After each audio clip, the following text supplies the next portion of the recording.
What you up to, sugar? Long time no talk to.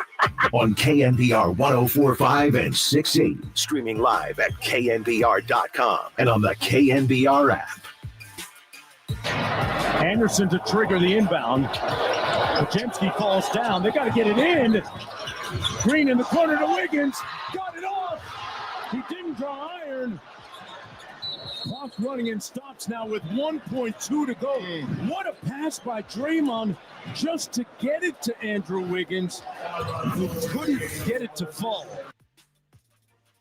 Yeah, Warriors couldn't get it to fall there and couldn't get it to fall down the stretch in the final 5-6 minutes of this one as the Thunder walk out of Chase Center with a 105-100 win over the Golden State Warriors. We welcome you into Dubs OT with JD here on a Wednesday night before Thanksgiving.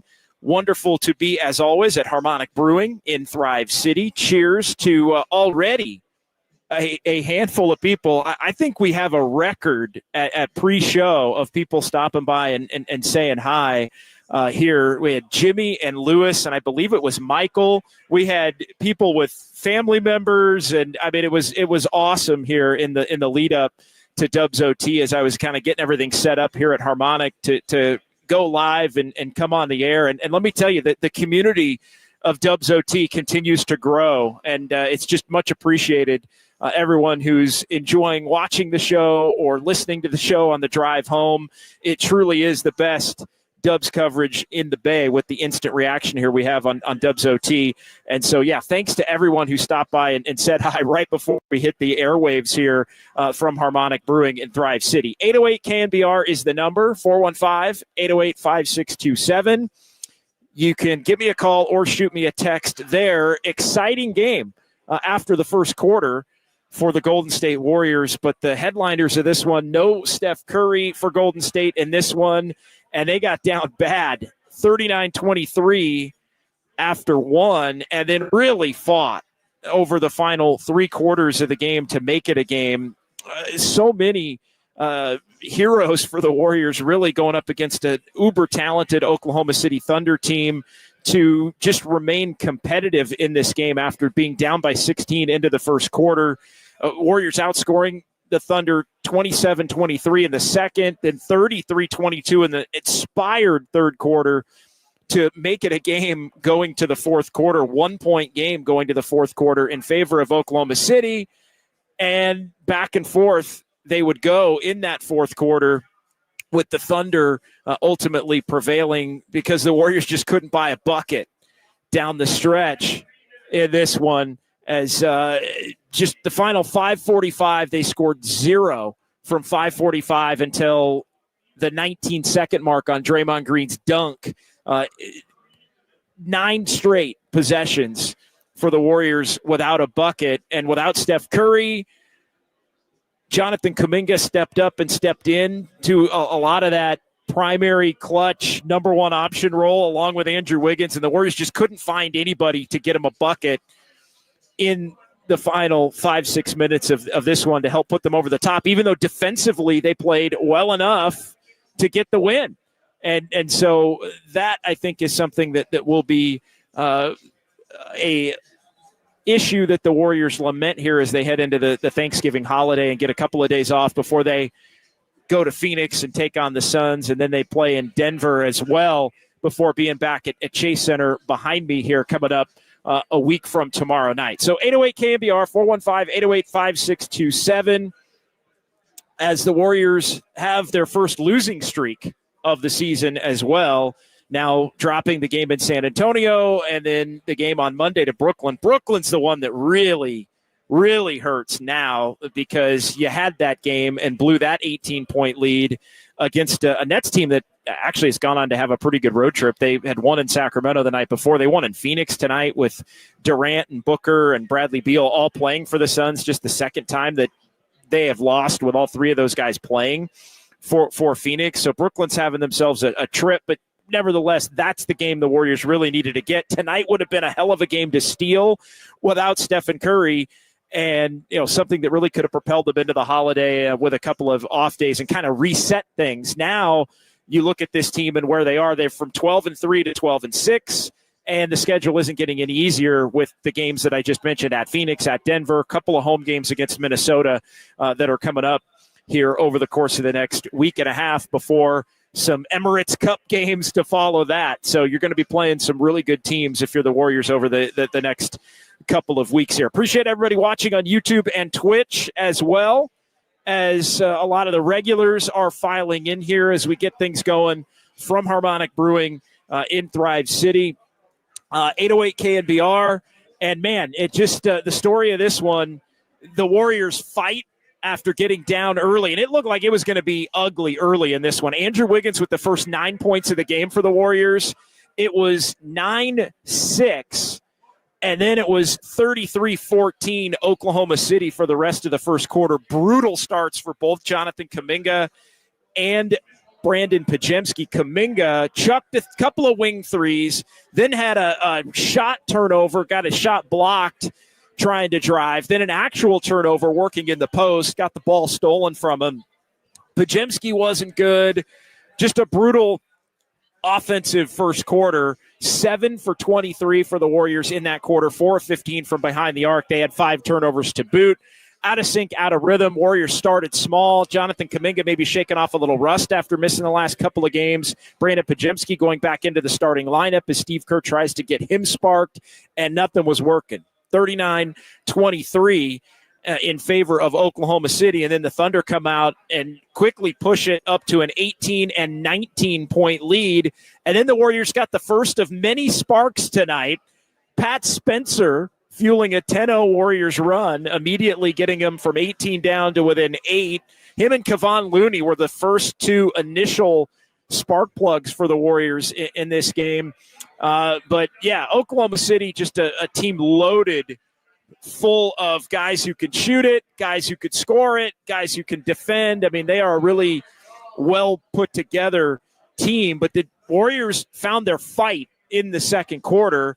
And it was really led by Pat Spencer, who Steve Kerr dusted off, the two-way player going back and forth between the Golden State Warriors and Santa Cruz. And so the Warriors showed some life. Better second stint for the Warriors starters to close out the first half. Kuminga hit a couple of threes, then attacked for a dunk. He had a steal and a layup. So 10 quick ones for Kuminga toward the end of quarter number 2.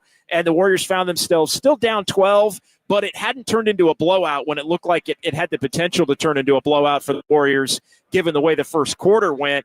But, yeah, struggled on offense, 11 turnovers. Defensively, it did get better for the Warriors after a brutal defensive start, but the Warriors had allowed at the half 30 points in the paint. Thunder ended with 40. So in the second half, they only had 10. Warriors really cleaned that up. And, man, the Warriors got after it defensively in the third quarter. Jalen Williams ended up injured with an eye injury late on Jonathan Kuminga's dunk, so he didn't play at all in the second half. Kuminga came out revved up after the strong close to the first half. First 5 points of the second half for the Warriors. They cut it down to 7 real quickly. Then Brandon Pajemski got going. Hyped after he hit a 3. He was hyped after he had an and one prior to the 3. It was a completely different third quarter for Jonathan Kuminga and Brandon Pajemski than it was to start the game. Andrew Wiggins is playing hard. They were mixing up their defenses. Draymond Green was flying around. Just aggressive. And the Warriors found themselves just very much in this game. Pat Spencer making an impact again, a driving layup to make it a 1-point Oklahoma City lead. And then late in the third, you're thinking, all right, maybe the Thunder are going to stabilize things as Shai Gilgeous-Alexander got Jonathan Kuminga to foul him on a long 2 into the quarter, but he missed both free throws. It ended up being a 33-22 Warriors third quarter. Intense, inspiring effort in the third quarter for the Warriors to make it a game going to the fourth. Thunder up just the 1 point going to the fourth. And then, Wiggins, Draymond Green, Pat Spencer, Jonathan Kuminga, Brandon Pajemski, Kevon Looney, I'll throw him in there, all deserve big-time nods and tips of the cap for sparking the Warriors with really just sheer effort and intensity and desire Fourth quarter, back and forth, Kyle Anderson come alive in his second half stint. Warriors took some bad shots, I thought, at the top of the fourth quarter, but Kyle Anderson put him up 2 on an and one.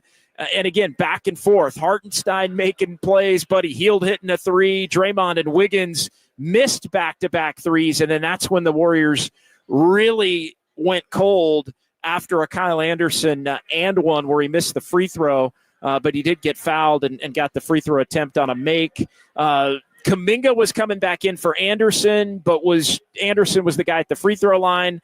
Teams were just exchanging misses. There's a lot of ugly basketball down the stretch there. A lot of Shai Gilgeous-Alexander helping to bring this thing home, as he often does for Oklahoma City, but just too many empty possessions for the Warriors, too many open looks that didn't go down, or quick looks with the Warriors not having Stephen Curry to run everything through. And really, again, this game, if it is indicative of one thing, it does truly show that the Warriors do not have anyone without Stephen Curry who can step into on a specific night being the number one option or a go-to guy down the stretch. And that was evident. Kuminga was really bad down the stretch as the go-to guy.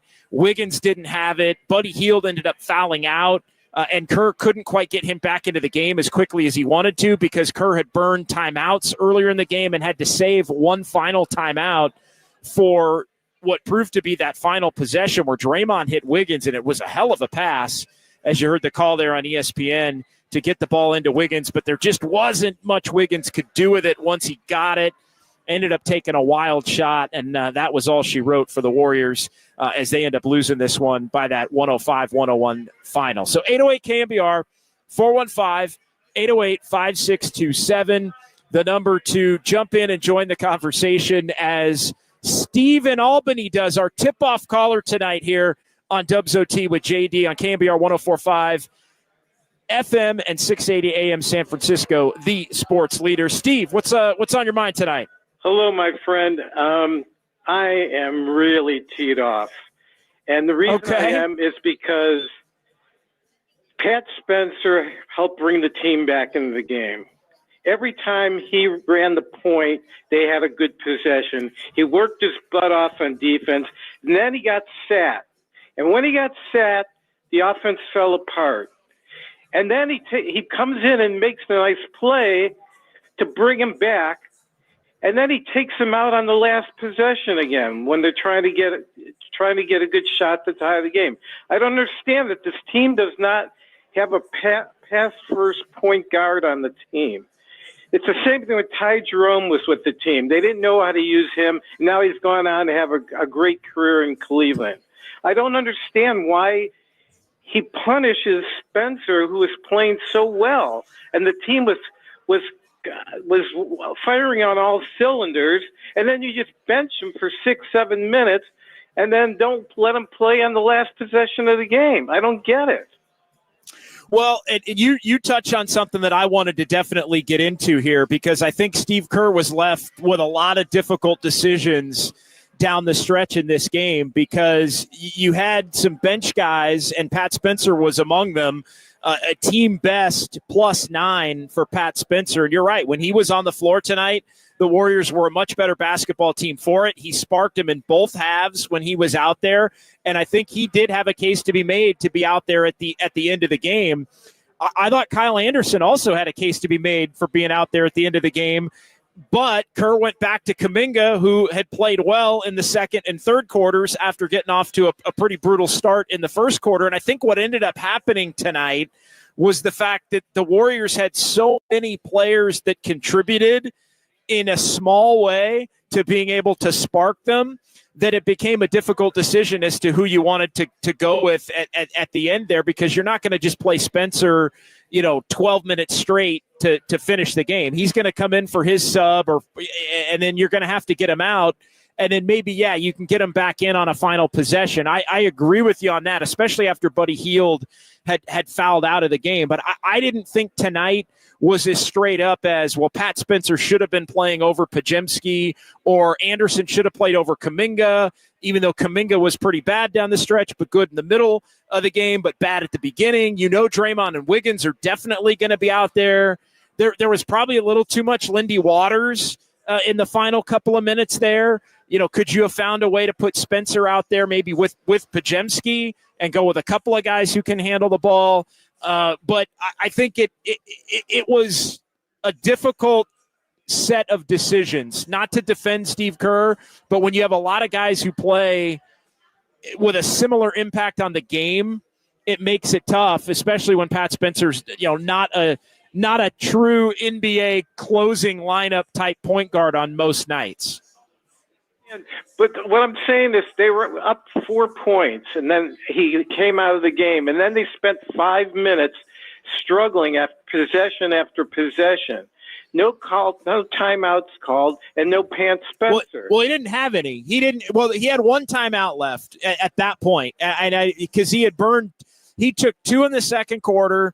He took 1 in the first, the 1 in the first, 1 in the third, 2 in the second quarter. He took 2 early in the fourth quarter, and so he only had 1 timeout that he was trying to save. I hear you. I think if there's a point to be made, I'm with you on this, Steve.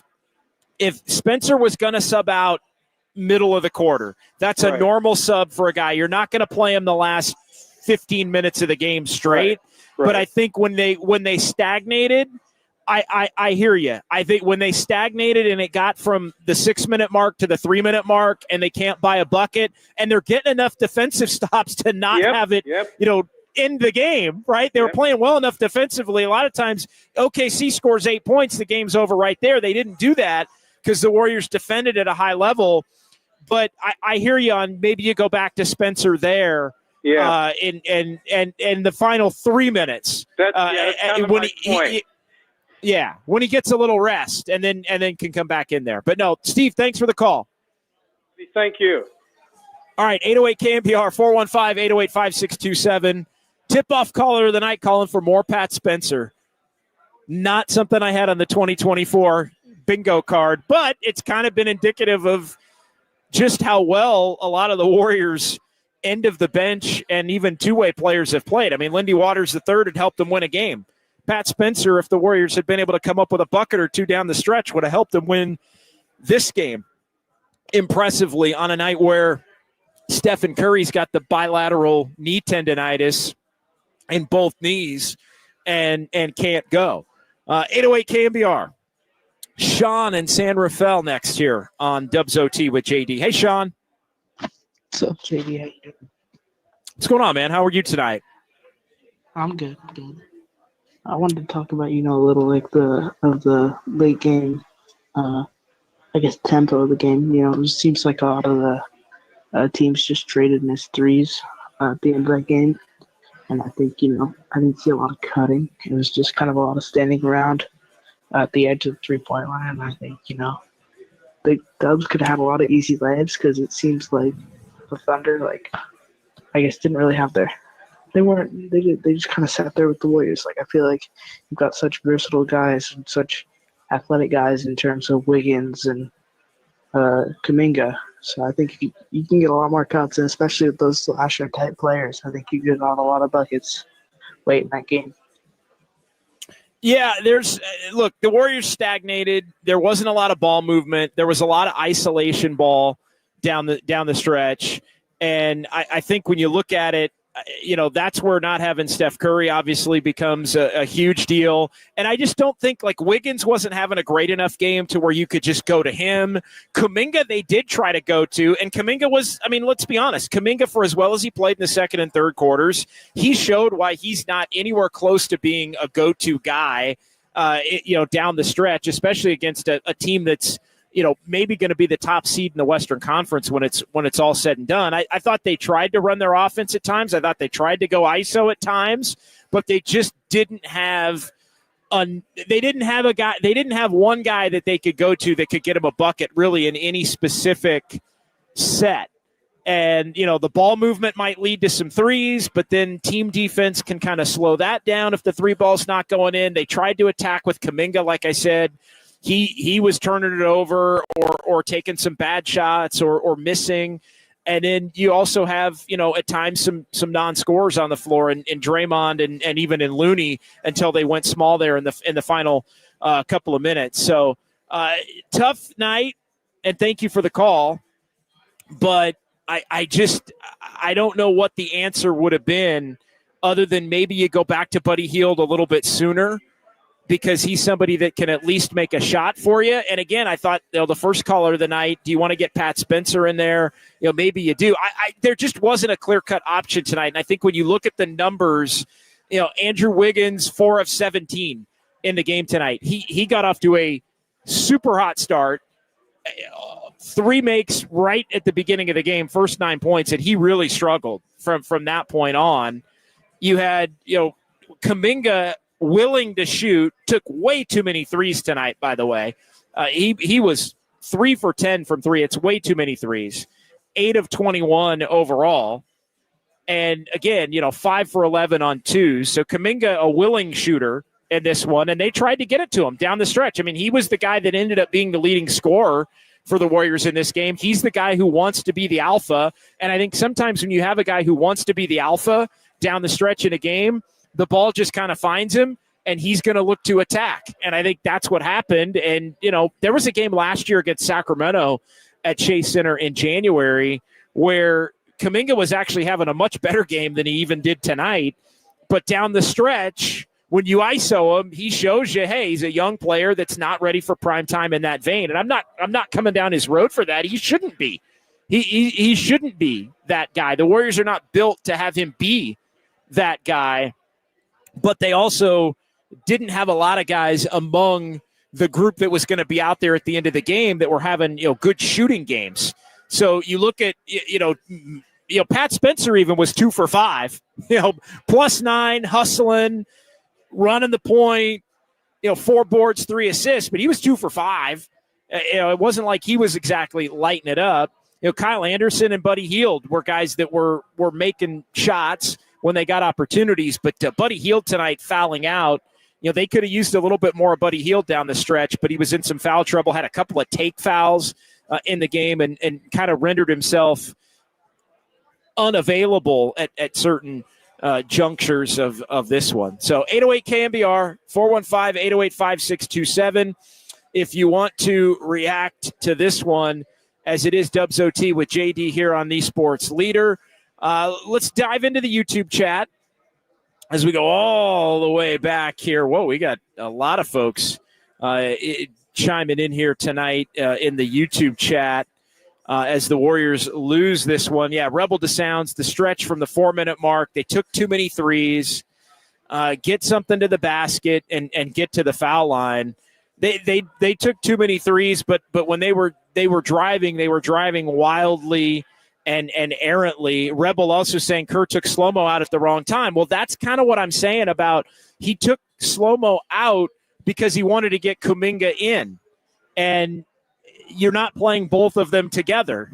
And so they were, in some sense, hurt by the fact that Kuminga was one of their better players because Kyle Anderson was also in the second half and in the fourth quarter one of their better players. And so you had to pick one or the other, and Steve Kerr picked Jonathan Kuminga to be the guy who's out there. Because Draymond's going to be out there, and Wiggins is going to be out there, and you're not going to play Kuminga at the 3 with Anderson at the 4 and Draymond at the 5 at that particular point in time. Pat Spencer played well, but Brandon Pajemski also, I thought, tonight played well after the first quarter, and he's a guy that you're trying to continue to build confidence in as somebody that's going to be a lead guard when Stephen Curry is out. So I don't have a problem with Brandon Pajemski finishing the game over Pat Spencer per se. Now, could you have played them both together? Maybe, but that's, I'm sure, not something that was practiced or anything like that in the lead up to this one as far as the preparation. So Max Lopez, J.K. needs to look around when he drives. He goes with one option on his mind. Yeah, he looks to score, which I think for the most part is the right mentality.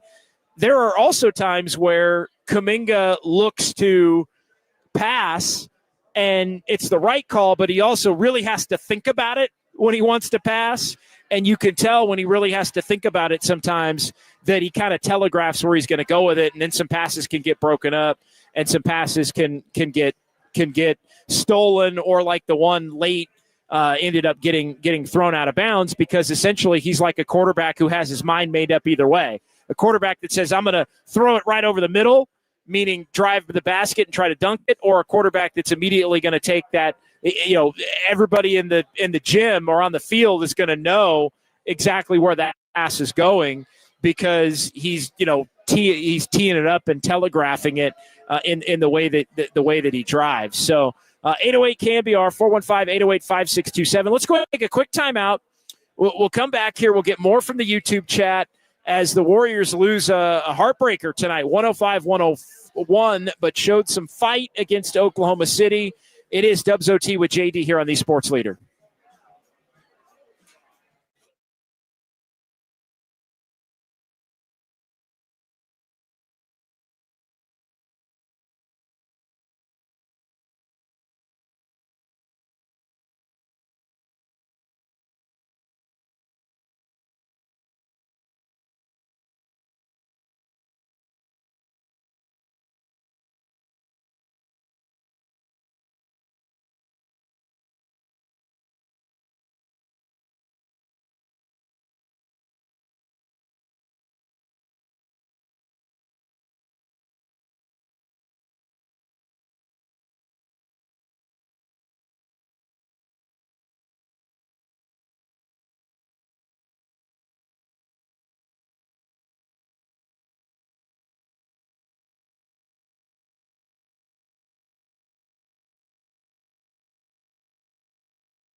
Hoops Heads, Dubs OT with John Dickinson keeps ballin'. Streaming live at twitch.tv/The Sports Leader.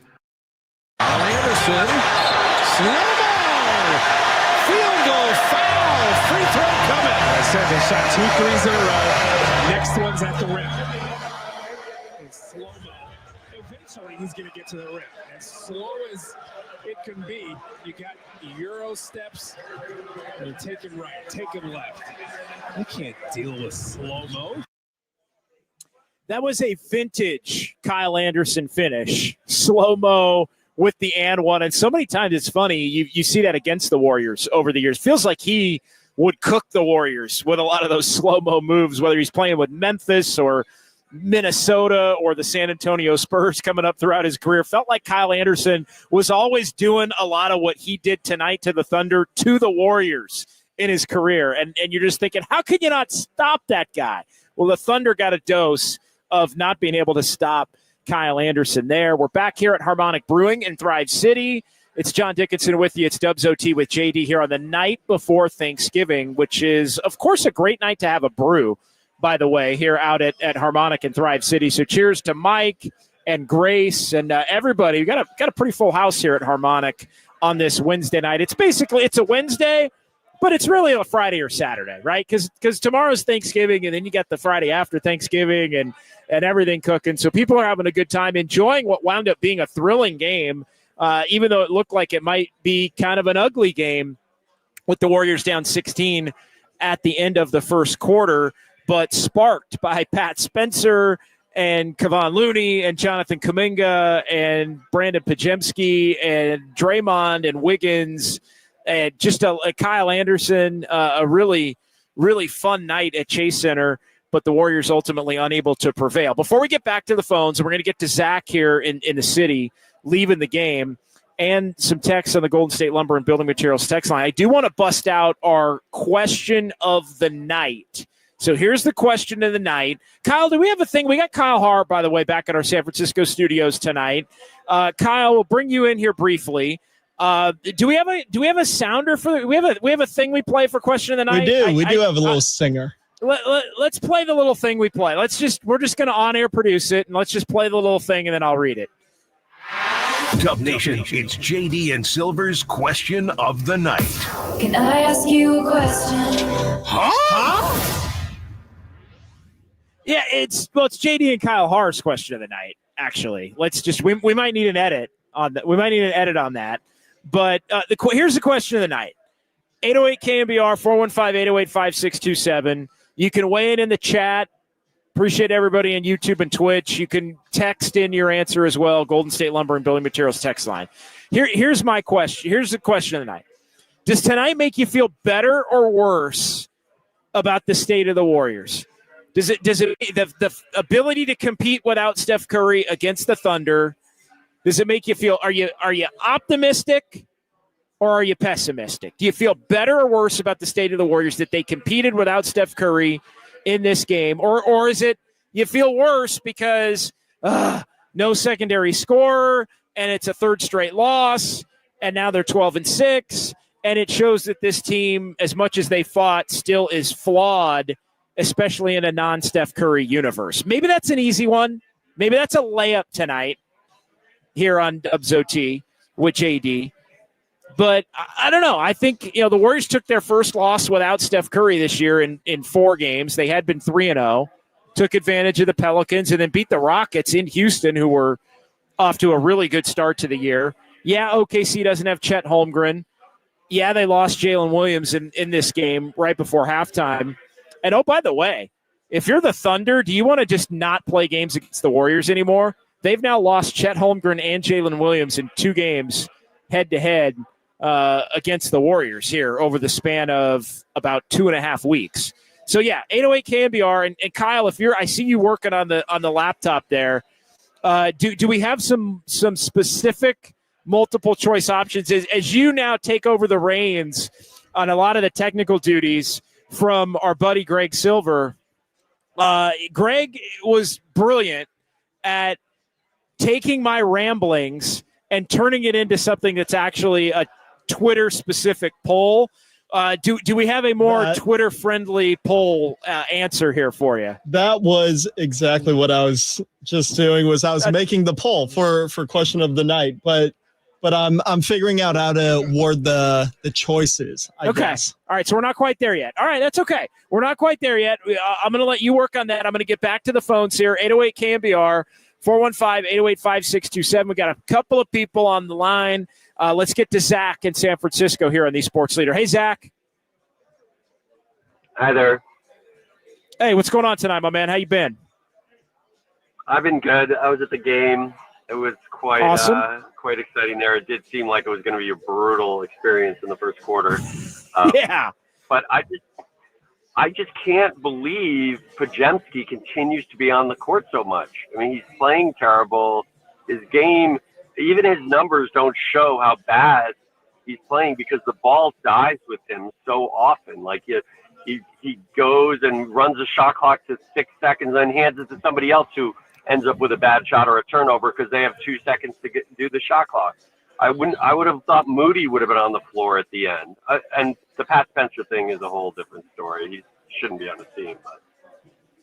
Well, yeah. I mean, look, tonight Pat Spencer played well. You could make the case he earned the right to finish tonight. I mean, he was a team best +9. He clearly sparked him. He's also Pat Spencer. Like, all due respect. I mean, he's Pat Spencer. Right. I mean, there were some. I don't know if you're old enough to remember. I was pretty young, but I mean, remember Brian Cardinal? Remember Brian Cardinal out of nowhere? Like, hey, who is this guy? He's playing great for the Warriors. They were, winning 20 games or whatever it was.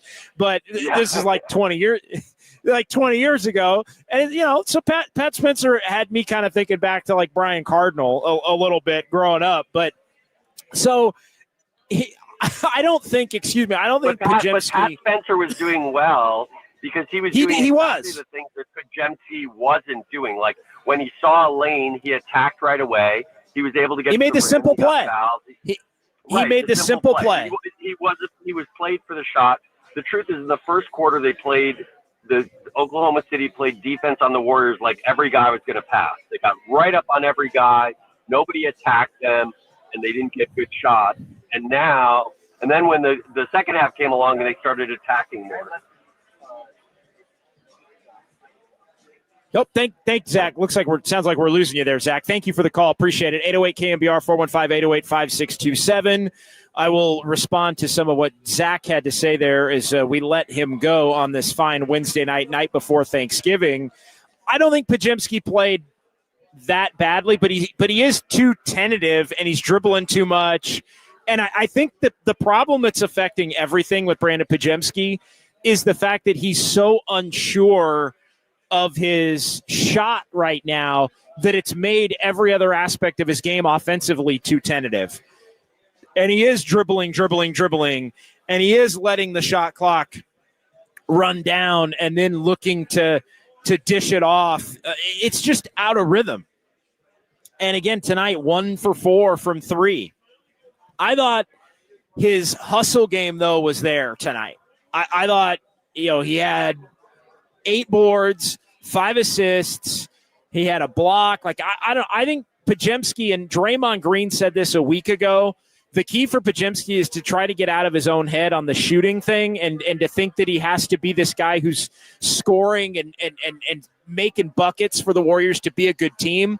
The key really truly is for him to just let the game come to him and don't worry about the shot and do the other things that make him a good player.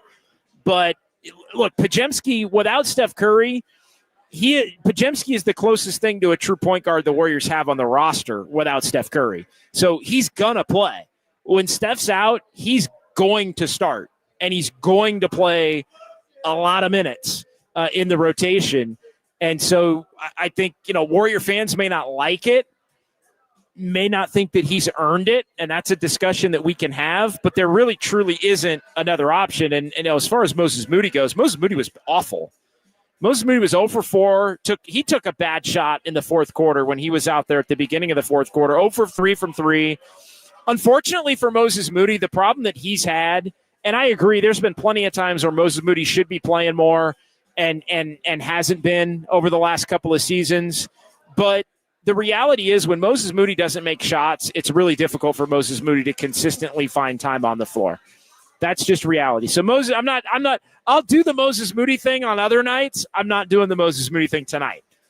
He's not a point guard. And Moody, I think, gets bit sometimes by the fact that they view him clearly as a small forward now, as a means to get him minutes. So he's never going to be on the floor instead of Brandon Podziemski. 808 KNBR, back to the phones. JT in Antioch wants to take a shot at our Dubs OT question of the night. Does tonight make you feel better or worse about the state of the Warriors, given how this game played out?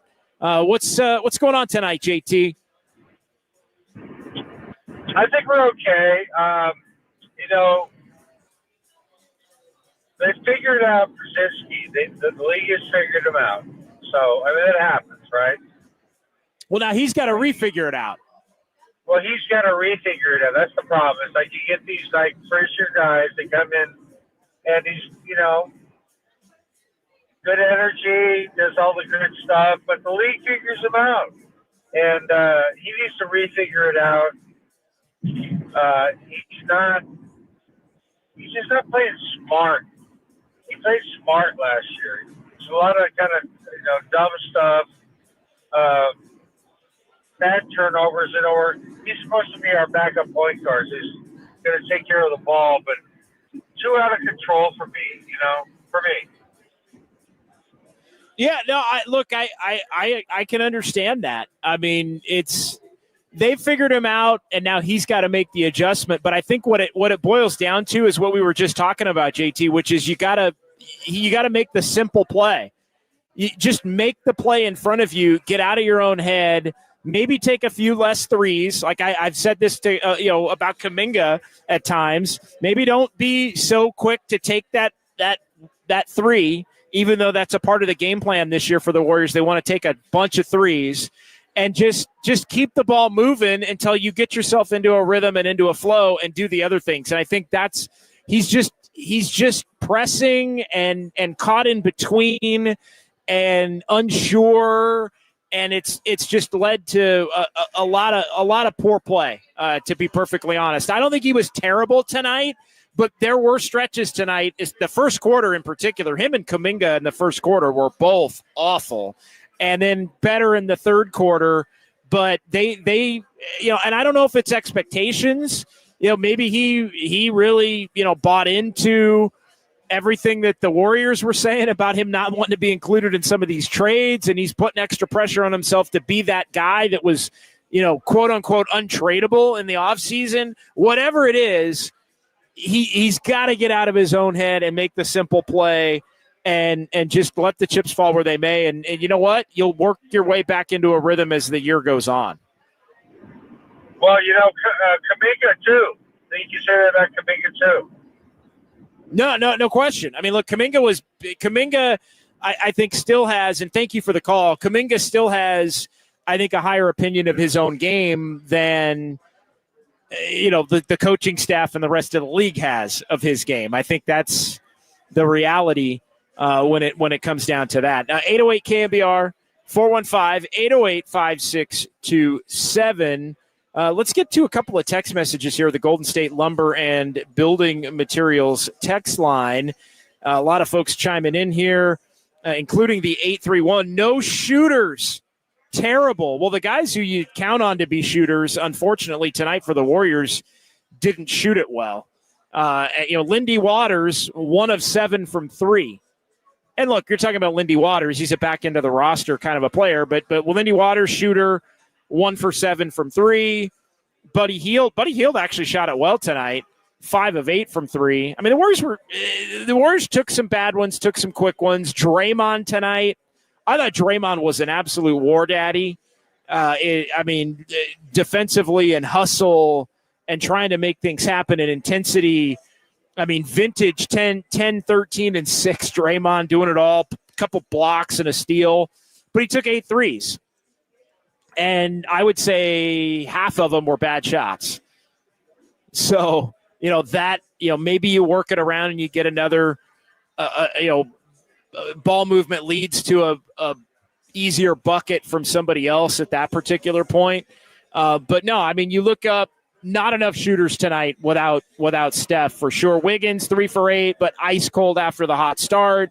Podziemski 1 for 4. You count on him to make some shots. Even Moses Moody, 0 for 3. And Kuminga Jonathan Kuminga took 10 threes.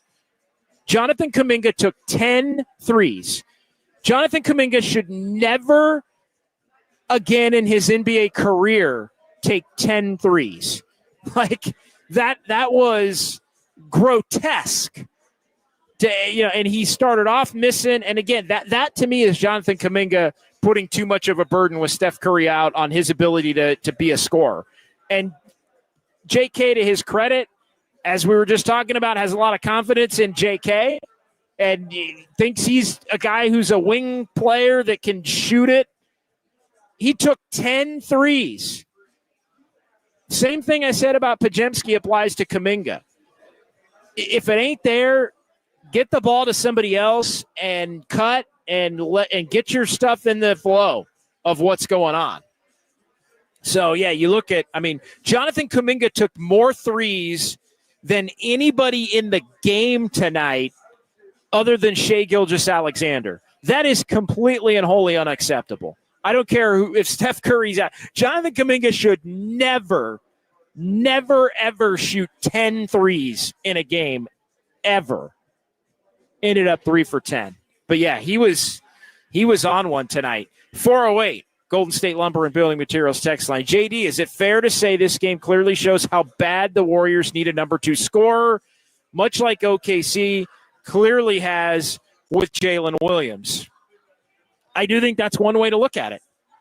I do think that is one way to look at it as you try to put things in the landscape of big picture versus, all right, you lost one game to a team that might be the best team in the Western Conference without Stephen Curry. Big picture, yeah, you want to have that, but how do you acquire that player also becomes, I think, a part of the conversation. So, no, I'm open to the notion that tonight shows it in the sense that Wiggins really wasn't it, and Buddy Hield was unavailable enough to where he didn't make the impact you needed, and Jonathan Kuminga was not it, at least down the stretch. He was that guy at times, but he was not that guy at the beginning or the end of the game. 808 KNBR, 415-808-5627. Couple of more here on the Golden State Lumber and Building Materials text line as we roll on here. 925, Warriors choking away huge leads and losing again like last year. Outrage. I don't know if it's outrage. Again, tonight I can kind of understand it. If you want to weigh in, 808 KNBR. Dubs OT question of the night officially here, and I'm going to put my vote, and we appreciate Kyle Haar back in our San Francisco studios. Dubs OT question of the night: does the ability to compete with the Thunder without Steph Curry make you feel better or worse about the Warriors? I think it's better tonight. They showed grit. Your options better, they showed grit. Worse, the offense struggled. Those are the two questions. Worse, it showed the lack of a number 2 scorer down the stretch in this one. So we will continue to break down that conversation here as we get back into the YouTube chat here at Harmonic Brewing in Thrive City on a Wednesday that feels like a Friday or a Saturday following a fun but disappointing ending to this game as the Thunder beat the Warriors 105-101, the final here from Harmonic Brewing, and the game obviously played behind me over at Chase Center as we sit here in Thrive City. Back to the YouTube chat. And I got to bring the YouTube chat back up. Did I lose the YouTube chat? Where's my YouTube chat? Uh-oh. That's not good. Are we still here in the YouTube? Well, 808 KNBR is the number. Like, Kyle, do you have me? I'm making sure you got me because I've. Yeah. You're good. Okay, we got you. Okay, you still got me on the camera. Okay, good. Because all of a sudden my screen with the camera went away. And so I'm making sure. Oh, I pulled it to it. Now that's what I got so many tabs open that I pulled the tab to a different screen. So I've got all right, we're good. We hear. All right, Andis Brown, Dagnall and OKC tried giving the game to the Warriors. That's one of the worst coach games by Dagnall I've seen from him. I think he got the game kind of knocked out from under him when they lost Jalen Williams right before halftime. I mean, that's not that. That is something that, as talented as they still are a very young team that I think is trying to figure out how to win close games. Estimated eyes, one of our favorites in the YouTube chat. OKC went cold as well down the stretch. Yeah, and Max Lopez adding it. This was a game of droughts. It surely was. Robert Kuminga looked solid for sure. He did in the second and third quarters. I will give you that. Kuminga was really good in the second and third quarters. He was really bad in the first and fourth quarters. All in all, I think slightly better than worse, but pretty much mid when you take into account the entirety of Jonathan Kuminga's night. Greg Silver chiming in the YouTube chat. What? Come on, Greg. Greg, if you've got time to hop in the YouTube chat, then you've got time to hop on the show, my friend. No, I'm kidding. Happy Thanksgiving. All love Dubs chat forever. Greg chiming in there as well. Robert, definitely would have to say Wagner or Sengun. There was a debate going on earlier about the 2021 draft. Sengun taken 16, Wagner taken immediately after Jonathan Kuminga by Orlando, and there was a debate going on in the chat about those picks. And man, Sengun, the reason the Warriors couldn't take Sengun was because they had just taken James Wiseman the year before. But Sengun was such a skill set fit for the Warriors, man. That guy is a good young skilled big man that does a lot of things. And yeah, we ended up going 16, I think, to the Rockets. That is a steal for Alperen Sengun at that point. Max Lopez, I know Kuminga had some flashy plays, but I still think he's one-dimensional, and that he either it's a good drive or it's a drive where he has no idea what to do next. Yeah, there's times where I think he makes the decision ahead of time. He puts his head down and he drives to the basket looking to score, or he puts his head down and he drives to the basket looking to kick it out. It's one or the other. And so, but he predetermines it, which is why I think at times the passes can look a little janky, shall we say. But yeah, he's learning. He has a scorer's Mamba mentality. Kobe Bryant was his favorite player. And so he has a Mamba, I'm going to dominate and score mentality. And the whole seeing the floor and passing the rock, that is completely secondary to Jonathan Kuminga. But I think that's the one thing I will somewhat give him the benefit of the doubt for, as far as being, he's a young player that's still learning. And would you want him to be farther along? Yes. But I think that comes with experience, and so I'm not going to really crack him too much on that. GSW Vera, Wiggins needed to slow down on that last shot. Yeah, the more I've looked at it, I do think it was a really good pass from Draymond Green, and Wiggins did rush it a little bit. On the attempt, like he had time. You get 7.7. I'm watching it back right now. 7.7 was a really good play. Draymond made a hell of a pass, well defended in the corner off the inbounds, and there was time. I'm watching. I'm again real time analysis here. Draymond gets it in the corner and is immediately in a little bit of trouble. And Wiggins beats his man on the cut. And, yeah, he had time. I mean, he had time to gather at that point and go up. I mean, it was still – we're talking 5 almost 6 seconds where Wiggins could have gathered it, done a power dribble, pump faked even, maybe gotten his guy in the air or gotten a foul and tried to lay it up or go up and dunk it at that point. So, yeah, Wiggins definitely rushed it, and it was a hell of a play by Draymond Green to get the ball to him. 808 KNBR, 415-808-5627. Let's go ahead and take a quick timeout. We'll come back. We've got is it Sounds of Kyle? We got is it Sounds of Kyle? Is it Sounds of Raph? Is it Sounds of Jordan? Like, what is it? Is it who? Sounds of who? It's a collective group. Sounds of Casey Copeland too. It sounds of Casey Copeland. Yeah. It's full squad. It sounds of everybody. Full squad. # full squad. All right. Warriors lose it. 105-101. There's Casey, I think. I couldn't quite. That's Casey peeking in there at the end? All right, there's Casey. All right. I like having the vibes in the control room. I like the vibes in the control room. I like the snacks in the control room. We almost have a starting 5 in the control room right here. I like that. Are those like the Trader Joe's Takis?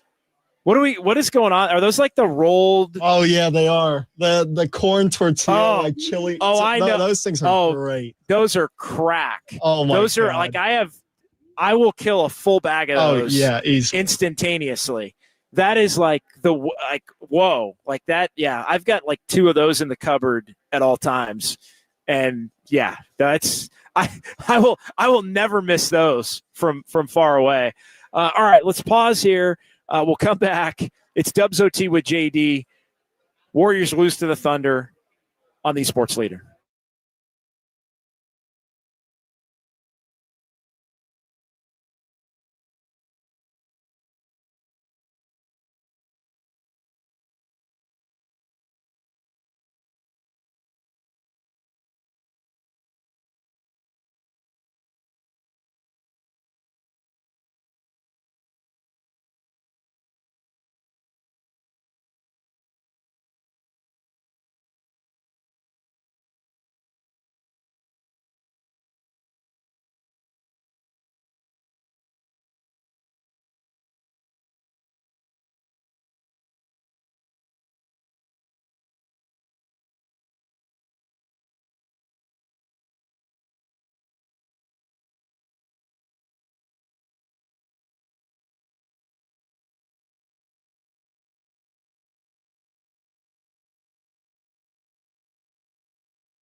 Did you hear something? Yeah, like a swoosh. Yeah.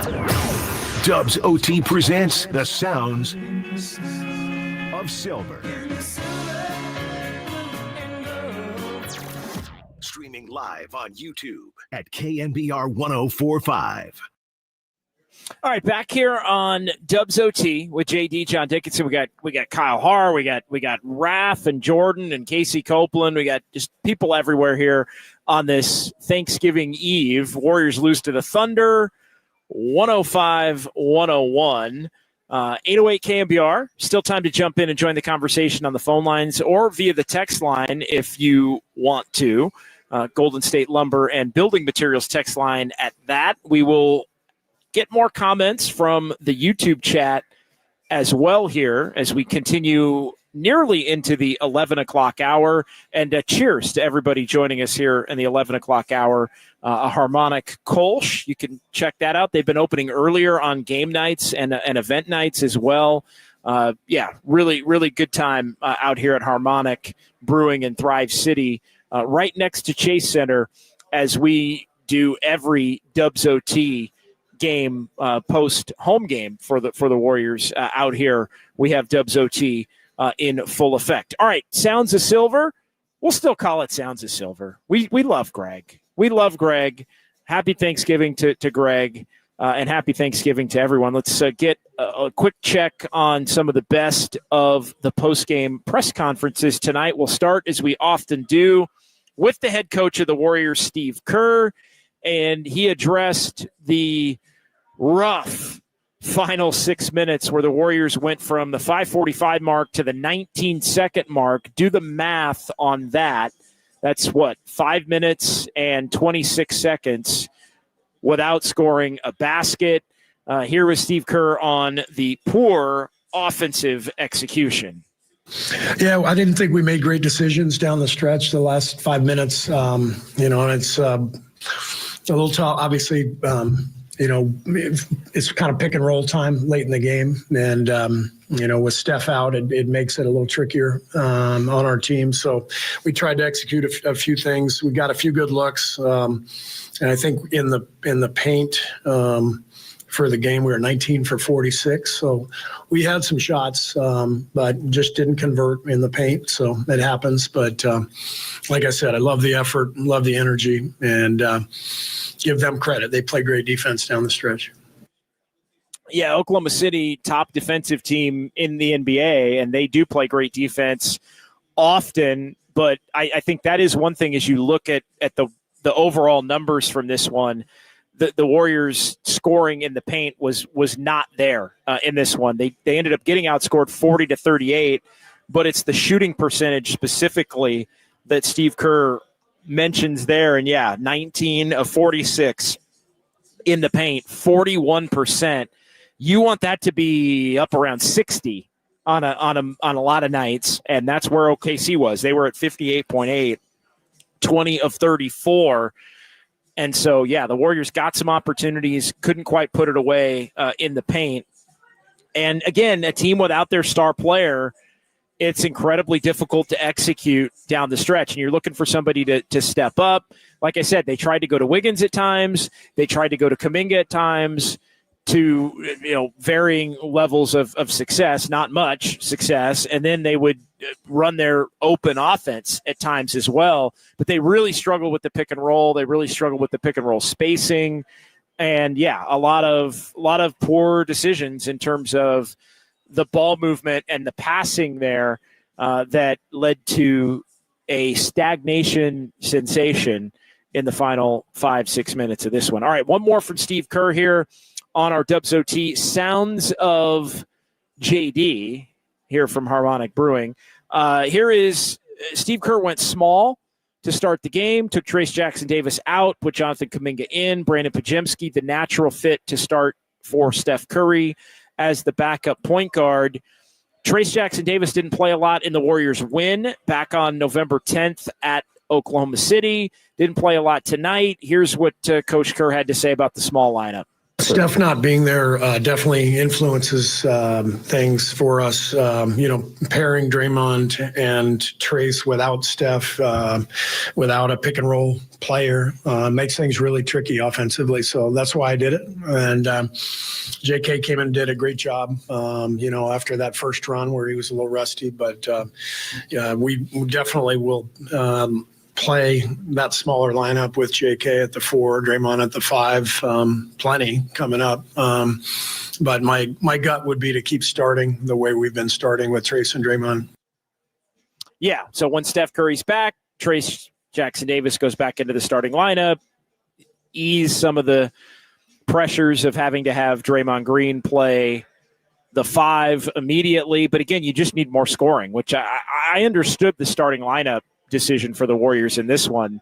With Podziemski's got to be the one, and then you want more scoring. I could have seen them maybe going to Buddy Hield, but Lindy Waters has performed in some games. Tonight he didn't, but in some games Lindy Waters III has really performed at the 2, and he gives you a shooting threat that can help balance things out. Tonight he went more with Kuminga, and Kuminga played well the first game against Oklahoma City. He was really impactful in the Warriors' win. So I understood going small. I understood giving Kuminga an opportunity, and I understood Podziemski obviously being the guy that wound up in there for Steph Curry. All right, our next clip is man of the night tonight.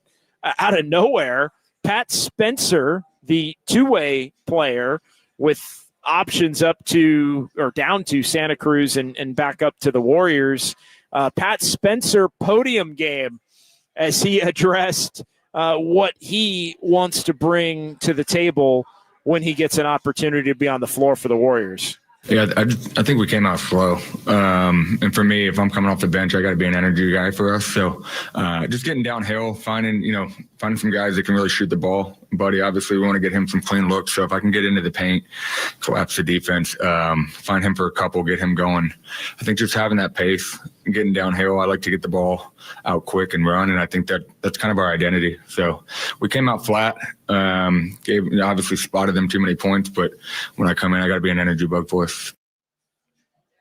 Yeah, and he was that tonight. I mean, Pat Spencer sparked the Warriors in the second quarter. He sparked the Warriors. He was out there at the beginning of the second quarter. They were down 16. They got down 18 immediately, and then he fueled a 10-0 run to make it an 8-point game. No Pat Spencer spark tonight. We might be talking about a blowout. Hell, we might not even still be on the air tonight if Pat Spencer doesn't come in and do what he did. Pat Spencer, major league hustle, energy, impact for the Warriors in this game. And Pat Spencer ends up being a game high for the Warriors. And honestly, I'm looking at it right now. Pat Spencer was a game high for both teams, +9 in 15 minutes. So he made his presence felt. 6 points, 4 boards, 3 assists. Did have a couple of turnovers and was only 2 for 5. Kind of felt like he shot it better than that, but he didn't. But nevertheless, a game high +9, both teams in the 105-101 victory for the Thunder versus the Warriors. And one thing I didn't have, Kyle Haar, I did not have a Pat Spencer should have finished the game call on our list. That was not on the bingo card for this Dubs OT season. Never would have imagined it in my wildest, most induced dreams, most substance-induced dreams, have thought that there would have been Pat Spencer should have been out there on the floor running the point down the stretch, Kyle. Well, I mean, usually he does finish games, but it's either one they're getting blown out or they're blowing the other team out. Or in Santa Cruz. Or he finishes games with the C-Dubs. But, I mean, mark that down. November 27, the night before Thanksgiving, I was telling Greg Silver tonight via text and our buddy Austin Scott, I said, we're going to be in March joking about the one. Remember that one night Steve Kerr just said, DGAF, I'm throwing Pat Spencer out there and letting it ride. And it almost actually got him a win tonight. But, yeah, Pat Spencer, if I had the Klay Thompson captain hat on, I'd give you a Klay Thompson captain hat tip for bringing the energy and helping the Warriors get back in the game in this one tonight. All right, another and our final cut here on Sounds of Dubs OT tonight here on KNBR, the sports leader. You got to hear from Draymond Green. Draymond Green was a man-possessed, which is the highest level of compliment I think I can give Draymond. He was everywhere tonight defensively, predominantly over the final three quarters. When Draymond locks in, and I know it doesn't maybe quite happen as frequently as it used to, but when Draymond Green locks in, he is still special to watch defensively, and he did that tonight. Draymond Green at the podium post-game, and he addressed something that I think is really important and has not always been something that's been there for this Warriors team. It's his presence when Stephen Curry is out. Just got to settle down and make sure we get into something, get into some sets. I thought we were a bit scattered, and that's on me. The game gets to that point. Somebody got to slow the game down and get us into a set. And, I am the veteran out there. I am the one with the most experience out there. So I got to get my head out of my ass and go get the ball and get us into a set, something that would be beneficial for all of us. I think so many of us, everybody wanted it. JK was getting to the hole. He wanted it. Wade's got into the paint a couple times. He wanted it. BP did as well. But our spacing wasn't correct. And so they're able to collapse on the paint, and we don't have the proper kickouts because our spacing wasn't right, because we weren't getting into anything. It was just guys making plays themselves. And so I can do a better job there, and I definitely have to, especially when Steph's out. When he's out, I have to make sure that I'm getting us into something. And AV told me, he told me the last 2 days that would be the case. And times you just get lost in the game. I kind of got lost in the game a little bit, but I got to be able to identify, that we're a little scattered and get us settled down and get us into something. That's not on BP or any of those guys. They don't have the experience to do that, so that's my fault. Yeah, look, Draymond, I thought he did that tonight. Like, I thought Draymond's leadership was there at times. I thought he took some bad threes. Again, too many empty possessions tonight where Draymond took a bad three or Kuminga took a bad three. Like, those things I would say. But to me, the bigger point is, Draymond being available when Steph is out, and being being available and being a leader when Steph Curry is out. The Kolsch got me there, Kyle. The Kolsch snuck up and got me there. I was like, what was that? The Kolsch got me. No, that was it. Yeah. Don't add that to any show close. No, the Kolsch got me there. I got a little bubble. But no, Draymond, the leader is important. And so again, how many times have we seen Draymond Green, when Stephen Curry is out, get multiple technicals, get ejected, not be available to play? Suddenly he's got some injury. So I think the fact that he was out there playing and competing at the level that he was tonight is very, very, very important. And so, too many bad threes tonight. I think him acknowledging the fact that he has to be that veteran presence is important. One final, won't be a clip, but it'll be a quote from Steve Kerr in the post-game press conference. Steve saying he loved everything he saw. Quote, "I love everything I saw in the last three quarters, the energy, the defense, the rotations. Guys were flying around. Tough loss, obviously 3 in a row, but 82-game season. We're going to be just fine. We've got a really good team." I think it's easy to be optimistic tonight, and you hope that you get Steph Curry back on Saturday in Phoenix, and then on to Denver, and then some games coming up against Minnesota. You don't want 3 games to turn into 5 or 6 games. So, and it is a little tenuous at this point, but the Warriors have built themselves a nice cushion, and that's just the reality of the situation. When you look at, you go 12-6 over the course of a full season, you're winning 54 games. And I think everybody will, and they're 12-6 right now, even losing the last 3. So we'll see what the next 3, 4, 5 entail.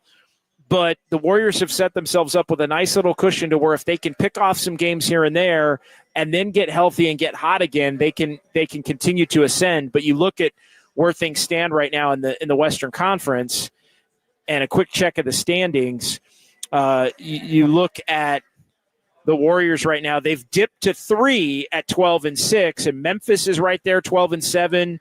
But it's Houston 14-6, and OKC retakes the top spot in the Western Conference with their win at Chase tonight, 14-4 overall, as they improve to 6-2 away from home. All right, let's get here now to our fun with numbers. This is Dubs OT with JD. Time now for fun. I'm a fun guy. With numbers. No, I'm just having fun. On KNBR 104.5 and 680. Streaming live on KNBR.com and the KNBR app. All right, Warriors tonight, our fun with numbers segment. 3rd straight loss, first 3-game losing streak of the season for the Warriors. Warriors dip now to 5-3 at home with the 2 consecutive losses. So that's a little bit of a concern. You want to be better than 5-3. Again, the Brooklyn game is the game that really makes that stand out. You got to win the Brooklyn game. You win the Brooklyn game, you're 6-2 on the home floor. You feel good about that. You win the Brooklyn game, you're 13-5 overall. You feel great about that, considering you lose a home Steph Curry game and you lose a game to San Antonio on the road last Saturday in the 4th and 6th nights and the second of a back-to-back. Like, you can understand running out of gas in that game, but you can't lose the game against Brooklyn. That's the one that really hurts. Another clutch game for the Warriors, and things are evening out in clutch games for the Dubs. 10th clutch game. Again, that's a game within 5 points with 5 or less minutes remaining. Warriors have played clutch games in each of the last 4 and 7 of the last 8. Warriors are 5-5 now in clutch games after getting off to a 5-2 start. So that's 3 straight clutch game losses for the Warriors. Warriors shot a season low 35.7%. You can kind of understand that without Stephen Curry, but this is the second time now in 3 games, if you factor in San Antonio, that the Warriors have shot a season low and a couple of games under 40%. Don't need that. Warriors did shoot a lot of threes tonight. Season high tying 50. 50 without Steph Curry is probably too many threes. 50 without Steph Curry is probably too many threes. 10 from Kuminga and 8 from Draymond is definitely too many 3-point field goal attempts. Kuminga returned to the lineup, missing the last 2 games due to illness. He did have a team high 19 points. Really struggled early, really struggled late, really freaking good in the second and the third quarters for Jonathan Kuminga. So kind of a mixed bag there. Draymond Green, second double-double of the season, 10 points, 12 boards. We talked about the 6 assists and matched his season high in 3-pointers made again. Draymond, did he make 3? He made 3 tonight? He didn't make 3 tonight. No, he only made 2 tonight, so he did not match his season high. That is not. That was a note that I had on my sheet, but I had to double check it. And in real time, no, Draymond only made 2 3-pointers tonight, so he did not match his season high. And Stephen Curry, first time the Warriors this season played without Stephen Curry and lost. They were 3-0, beat the Pelicans twice and the Rockets on the road. And tonight they fall 105-101 to the Oklahoma City Thunder. All right, some final thoughts here before we call it a night at Harmonic Brewing in Thrive City. Let's continue. Ebe here. Wiggins gets stage fright. He should have had 4 easy dunks instead of missed layups. Yeah, Wiggins, I don't think it's stage fright. I think it's just be patient. Be patient and go up strong. At times he gets a little too quick with it, and you don't want that. Robert chiming in on Curry missing time. If Curry misses any extended period of time, they might be in deep doo-doo. I would still lean toward that being true. Estimated eyes, Melton in pajamas and my fuzzy slippers on the bench is not cool. That's the night before Thanksgiving. I'm okay with it. I'm all right with it. Night before Thanksgiving, I think you can wear your PJs. We may have a Dubs OT PJ, all PJs show. Kyle, are you in? Kyle, if we have a Dubs OT all PJs show, you're in on that. Jordan in the back. Jordan, are you in on that? Jordan's in. All Dubs OT PJs show. Jordan's bringing the Trader Joe's, not Takis, but spicy rolled tacos that are crack and like Takis, but actually better because it's a much better proportion. They're healthy. Seasoning. They're not healthy, but they're healthier.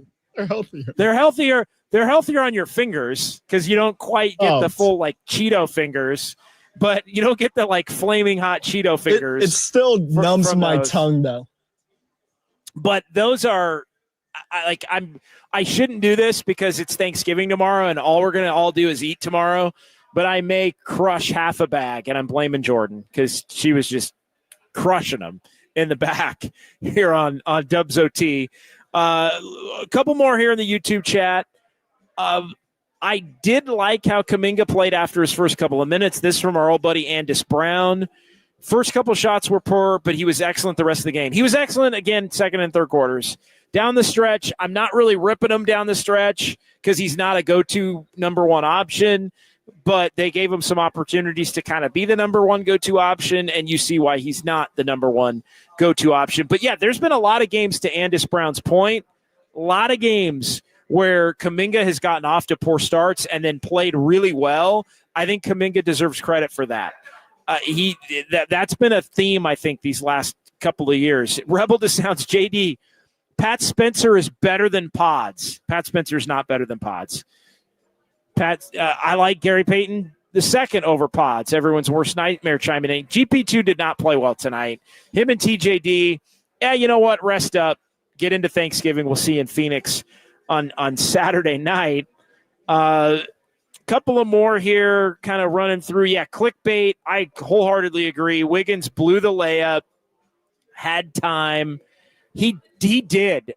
In the moment, I didn't realize. And Steph is getting Aisha's cooking tomorrow. I love that. Up on the screen, and he'll be good to go Saturday against the Suns. Yeah, it sounds like this was more of an unofficial rest night for Steph than it was a true injury issue. And I think the Warriors set it up by making sure that they listed him on the injury report for the last few days. And that allowed for, even though this was an ESPN game and ahead, you know what? Steph's going to play Monday. He's going to take Wednesday. He's going to come back Saturday. If he doesn't play tonight, he basically gets 5 days in between playing a couple of games. More here. Rebel to Sounds, Kuminga was terrible down the stretch. Yes, he was. CA, this month of games coming up determines how big of a trade the Warriors are going to make at the deadline. Wow, you look at the games coming up. At Phoenix, at Denver, Minnesota, Emirates Cup game after that, either December 10th or 11th. That's not on the schedule yet, Kyle. Emirates Cup, December 10th or 11th. The Warriors are going to be playing. We know that for a fact. So book that, Kyle. Tuesday or Wednesday night, in between two 49er games. The Warriors are going to play one of those two nights, and then we'll see if they can win that game and get to Vegas. But then, yeah, they've got a lot of tough games after that. When they get through the Emirates Cup games and they play Memphis, they play at Minnesota, they play the Pacers, they play the Lakers on Christmas, they play the Clippers and the Suns back-to-back with the Suns in at Chase Center on December the 28th. Then they play the Cavaliers. Yeah, the next month is no freaking joke for the Warriors, and it will determine, hey, is this team mid? Are they better than mid? Do they need to go make a trade? What level of trade do they need to make? John Jay, why did the Warriors go brain dead in crunch time, even with Steph? Now, with Steph is a different question than without Steph. But, yeah, a lot of stagnation for the Warriors down the stretch in a lot of these games. I'm going to just shout out some others, and then we'll call it a night here. Otis Bird III, thank you for jumping in and joining the conversation. Fozzie, JD, tell that guy in Greg's seat to introduce himself. It's Kyle Haar, man. We got Kyle Haar. We introduced Kyle Haar. We JD, hold this L, playa. It's an L. It's definitely an L. No question. JK, I think he said JD. I think he meant JK. He just goes straight ahead. Yeah, JK putting his head down, going to the basket. We got Max and Otis. A lot of really good conversations tonight in the YouTube chat as we got into that 10 o'clock hour. Regulator, damn, Kuminga, your stock was high when you were out. First game back, and they're back to criticizing everything you do. Nah, Kuminga was, again, it was a split decision on Kuminga tonight. He was really good in the middle two quarters. He was really bad in the last two quarters, or in the first and last. All in all, not a bad return game for Jonathan Kuminga. Look, somebody's got to take the shots and try to make the plays without Steph Curry. And the one thing I'll give Kuminga is he's more than willing to be the guy to take those shots. So should he be? I don't know. Robert, TJD only played 4 minutes. Yeah, it's not the best matchup without Chet Holmgren for him to play against the Oklahoma City Thunder. But, yeah, and Max Lopez also adding nobody on this roster that can create their own shot. That was truly on full display. Nobody can really create their own shot as far as this roster that was playing tonight without Steph. And even with Steph, they have one or two. Wiggins can do it some of the time, but he really struggled as far as that goes in this one tonight. So, yeah, rocking New Era, Joe Schmo. Yes, I was sipping on a Kolsch, Joe Schmo, and I've got one ready here as we start to shut things down from Harmonic Brewing in Thrive City. Diggum 117. If Pods doesn't look to take open shots or look to score, he hurts the offense. Example, the 3-on-1 lob. Yeah, that was not pretty. But Podziemski's got to get out of his own head. He's got to take the shots that are there. He's got to not shot hunt, and he's got to make the simple pass and make the simple play, and sometimes let the ball come back to him. Clickbait, I don't think Moody can be traded yet. He just signed. Yeah, Moses Moody cannot be traded as a player that has just signed a contract extension. All right, that's going to do it for tonight.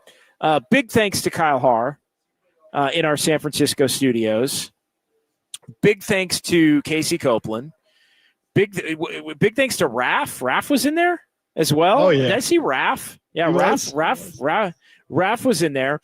And Jordan. And I need to, Kyle, relay this to me. I need to make sure, is it Pratari?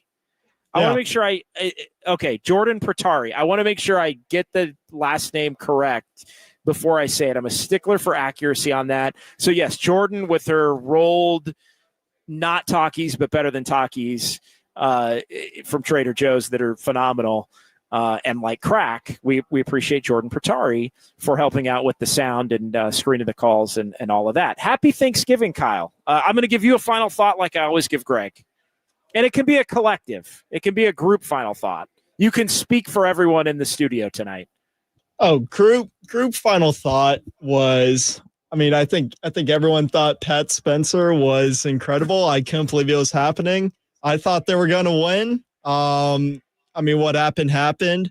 But group final thought, happy Thanksgiving, JD, and enjoy a couple days off. Yeah, I will enjoy it tomorrow. I'm back with Dieter on Friday, 9 a.m. until 11:30. It's okay. You don't have to feel sorry for me. I'm just kidding. it's all back with Dieter.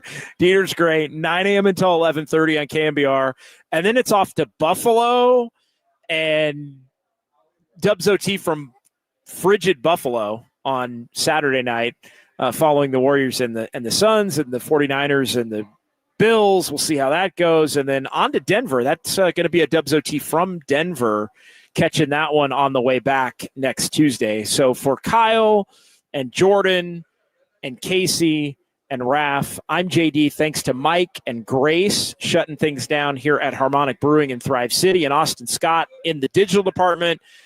Have a wonderful Thanksgiving, everybody. We will talk to you Saturday right here, Dubs OT with JD on KNBR, the sports leader. Anderson to trigger the inbound. Potemski falls down. They got to get it in.